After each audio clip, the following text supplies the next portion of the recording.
El constante ataque a los que piensan distinto. La respuesta de Víctor Hugo.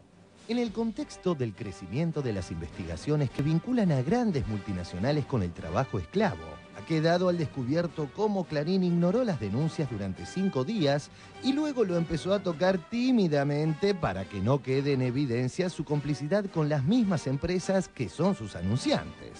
Perfil nunca tocó el tema y La Nación solo lo hizo para defender a quienes, como en el caso de Clarín, también son sus anunciantes. Esto lo retratan muy bien Horacio Verbitsky y Lucas Carrasco.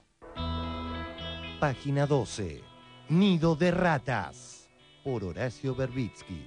Nidera es uno de los principales expositores en Expo Agro, la megamuestra de tecnología agropecuaria organizada por una sociedad cuyos accionistas son los diarios Clarín y La Nación. Expo Agro se realizará en la primera semana de marzo en el establecimiento La Flamenca de Varadero. La Flamenca queda a 30 kilómetros de la estancia El Algarrobo, donde la justicia provincial descubrió el campamento de trabajo esclavo. Por otro lado, el principal puerto interno de exportación de los granos, que sobre todo la soja y el girasol, con los que trabaja la multinacional Nidera, está en la ciudad de Rosario. Ese puerto fue, durante tiempos de la gobernación de Reutemann, y continúa actualmente, aún estando Wiener, fue privatizado, y el que está al frente de ese gran puerto sojero es el expresidente de ADEPA y socio de Clarín en la planta impresora de la ciudad de Santa Fe. Por lo tanto, la trama de intereses que rodean el complejo agroexportador, que en definitiva son nada más que 5 empresas, y La Nación, Clarín y principalmente el Grupo Clarín por cuestiones de tamaños. Es decir, que hay una trama extremadamente compleja de intereses, por un lado agroexportadores, por el otro lado periodísticos. El diario La Nación, visiblemente molesto, ha puesto en tapa la semana pasada una serie de mentiras, de calumnias y de malintencionadas inexactitudes con respecto a esta productora, que realiza 678, Duro de Domar y TBR. También ha intentado injuriar a Víctor Hugo Morales, quien se encargó de responderle a esta élite empresarial que se disfraza de simples periodistas en búsqueda de la verdad. La Nación. Beneficios de la militancia inmaculada. Por Pablo Sirven. Por muchos años, los sectores autocalificados de progresistas se permitieron sospechar burlonamente de la independencia periodística de Bernardo Neustadt.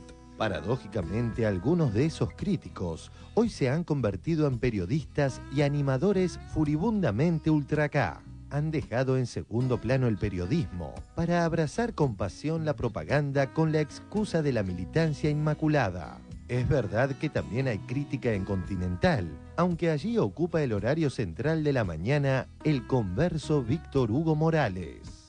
Es muy injusto, es muy infame, es muy perseguidor. Pensemos distinto y ahí tendría que terminarse la historia y cada oyente, cada lector, cada telespectador conformar su idea. Yo entiendo perfectamente lo que hay en juego, ¿eh? Sé que hay que destruir a cualquier persona que pueda merecer credibilidad si dice lo que dice de papel prensa, por ejemplo, o de la historia de papel prensa, y usar a este veterano macerista, o por lo menos si no es ningún converso, de Sirven, trabajó para esa revista, lo debe haber hecho con muchísimo entusiasmo, son muchos los artículos que allí se pueden encontrar, incluso ya hablaba de leyes de radiodifusión, etcétera, veía con bastante simpatía la ley del Confer, etcétera. 3 diarios importantísimos, el de Mañeto, el de Fontevecchia y La Nación, apuntándole con una especie de sicarios, en lo que se convierten a veces algunos periodistas, a este periodista. Lo que han mentido esta semana supera sus récords personales. Si son capaces de mentir por una persona, de verdad lo digo, y no falsa modestia, insignificante como es que dice Clarín, el locutor deportivo, locutor oficialista, suele decir. Esos creen que efectivamente golpean en la opinión pública de una manera muy especial. Solamente en quienes hacen fuerza para creerles, en quienes ganados por el odio, por la desconfianza, pueden decir que a lo mejor es verdad. Lo que 3 diarios en sus tapas, en sus notas interiores, en esa basura de los foros que tienen en las páginas digitales, donde anónimamente cualquiera dice las porquerías y las ofensas y los insultos, que de alguna manera me hacen pensar, se parecen a veces a lo que debe haber sido la mentalidad, el alma de un torturador. Es decir, el no saber quién es como defensa para poder hacer lo que se quiera con una persona. Siempre refugiado en el anonimato. Respecto a Mañeto, me siento como aquel cabo de la policía de Chicago, que en el fondo se sentía honrado porque Al Capone había mandado a matarlo. En realidad, a Mañeto lo entiendo.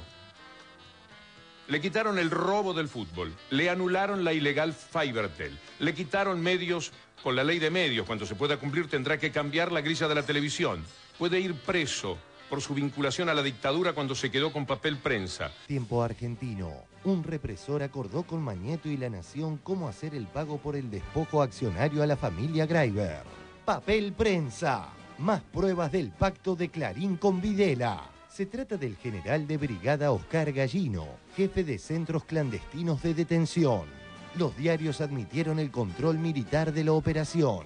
La Fiscalía Platense citó a declarar en la causa al ex dictador Reinaldo Viñone. Puede ir preso por el robo de bebés, que pasaron de brazos de la dictadura a los suyos al cabo de los asesinatos típicos de la época. Digitaba todo desde las sombras y ahora no puede ir ni a un restaurante gente común. Le gustaba dar órdenes sin que se notara. En la investigación del robo a los jubilados cometido con las AFJP, por supuesto que también tiene algo de preocupación al respecto. ¿Cómo este hombre, con todo lo que le está pasando y todo lo que lo amenaza, no quisiera incendiar al gobierno, al país y a lo que fuese con tal de salvarse? A Mañeto lo entiendo. Al que me cuesta menos entender es a Fontevecchia y el papel que está realizando en este último tiempo. Está muy afectado porque él se peleó con Mañeto fuerte cuando publicó aquella tapa en la que dijo que Mañeto tenía cáncer. Una canallada como la que no se puede de ninguna manera uno imaginar que le hagan a un ciudadano cualquiera y menos a un colega. Fontevecchia no sabe cómo pedirle disculpas a Mañeto. Le dice que lo ama, que lo protege, que lo defiende, que está con él. Perfil por Jorge Fontevecchia.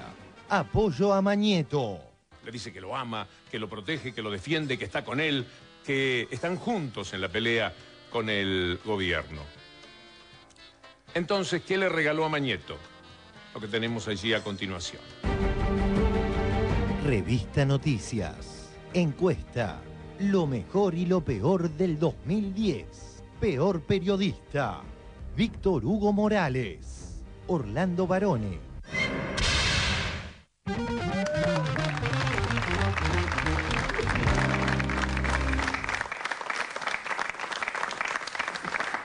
Bueno, la intensidad no baja, ¿no? Uno hubiera pensado que, bueno, por ahí estamos en enero, las cosas van a esperar un rato.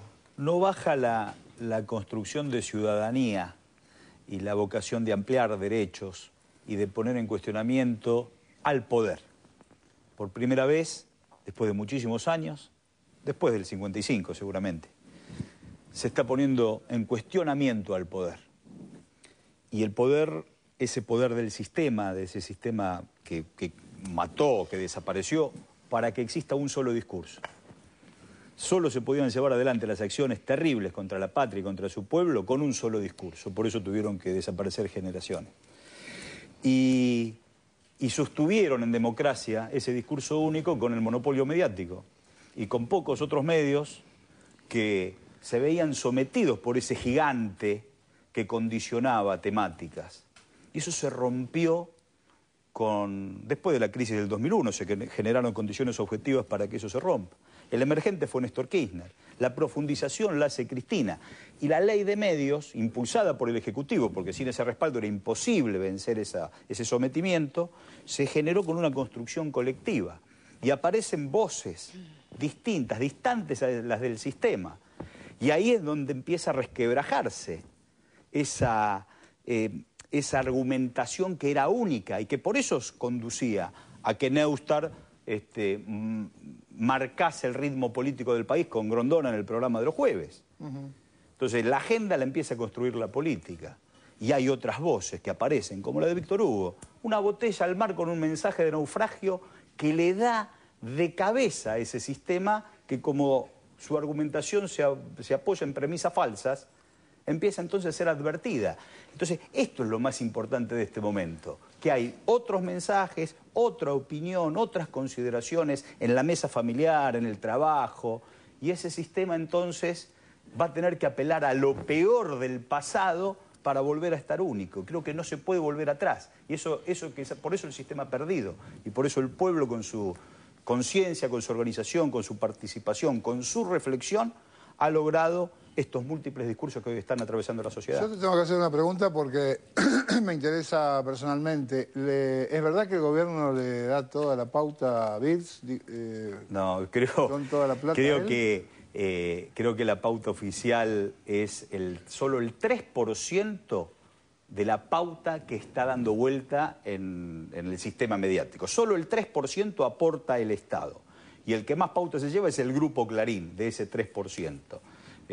Así que creo que... Y aparte esa pauta general que está dando vueltas en todos los medios de comunicación, tiene en Ibope, en la empresa monopólica Ibope, que no tiene ninguna auditoría, el formato para repartirla.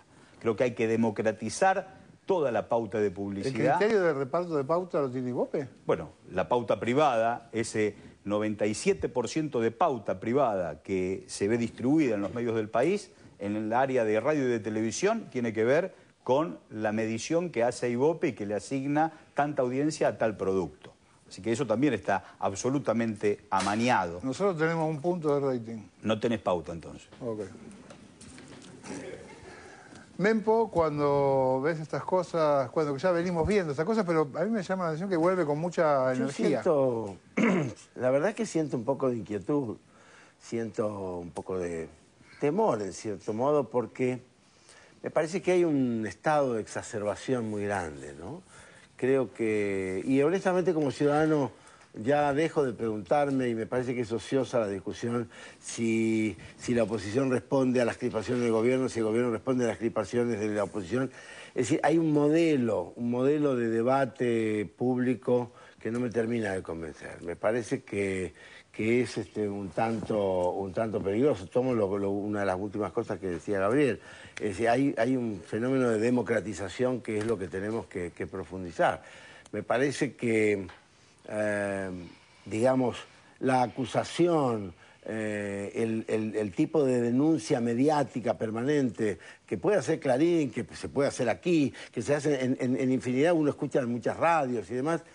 En el interior también lo estoy viendo. Yo lo veo en el Chaco, también ha cambiado un modelo que era bastante más provinciano, si quiere, más tranquilo, y que también está como exacerbado. Y a mí me da la impresión, tengo dos impresiones acá. Una es que hay como una exacerbación que en la vida cotidiana de los argentinos me parece que no está.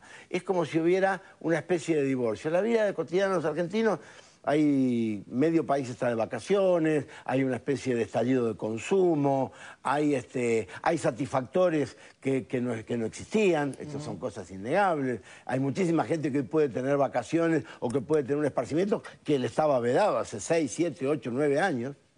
Y sin embargo, pareciera que a un nivel mediático hay una especie de eso de exacerbación.